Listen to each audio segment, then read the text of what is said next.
Lockdown के 50 दिनों में अलग अलग तरह की सुविधाओं को बढ़ाना, अस्पतालों को तैयार करना, ये सारी चीजें हुई हैं, लेकिन इसके साथ ही आंकड़ों में जो परिवर्तन आया है वो क्या संकेत दे रहे हैं, ये भी एक बड़ा सवाल है। किस तरीके से वो राज्य जो अभी तक उस सूची में ही नहीं थे, वहां पर कोरोना संक्रमितों की संख्या बढ़ती जा रही है।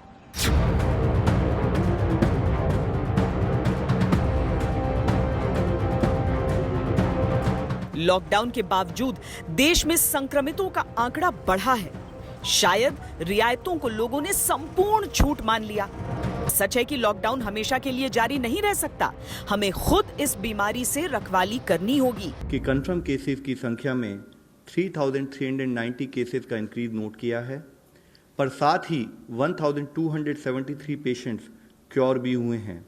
लॉकडाउन के 50 दिन पूरे होने से पहले ही ये सवाल केंद्रीय राजनीति में सामने आ गए। दिल्ली और मुंबई, एक देश की राजधानी, दूसरी आर्थिक राजधानी। लॉकडाउन के 50 दिन होते होते इन दोनों राज्यों में संक्रमण की रफ्तार ने चिंता की एक लकीर भी खींच दी। दिल्ली में 6,318 संक्रमण के केस सामने आ चुके हैं। 68 व्यक्तियों की जान जा चुकी है।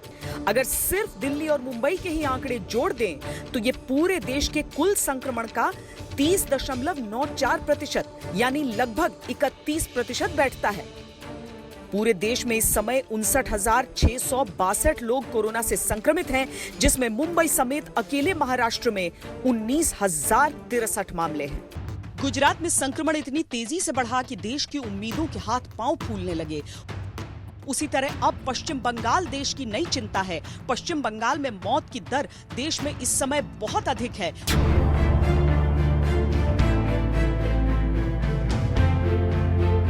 लॉकडाउन के 50 दिन बीतते बीतते उम्मीद, निराशा, आशा, उत्साह, परेशानी के कई चेहरे दिखे, लेकिन देश के वैज्ञानिकों ने इस बीच जो खबर सुनाई वो अच्छी है।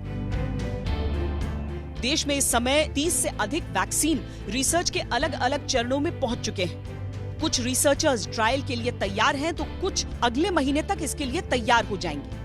इसके साथ ही कोरोना से लड़ने वाली 5 दवाएं अंतिम चरण में पहुंच चुकी हैं। प्रधानमंत्री मोदी ने इसकी समीक्षा की है और हर संभव मदद का भरोसा दिया है। जो लोग इससे सुधर चुके हैं कोरोना से, उनके बॉडी में जो एंटीबॉडीज होती है उनको यूज करके वैक्सीन कर सकते हैं कि नहीं, तो एक हम लोगों ने भी फंड किया हुआ ऐसा एक प्रोग्राम।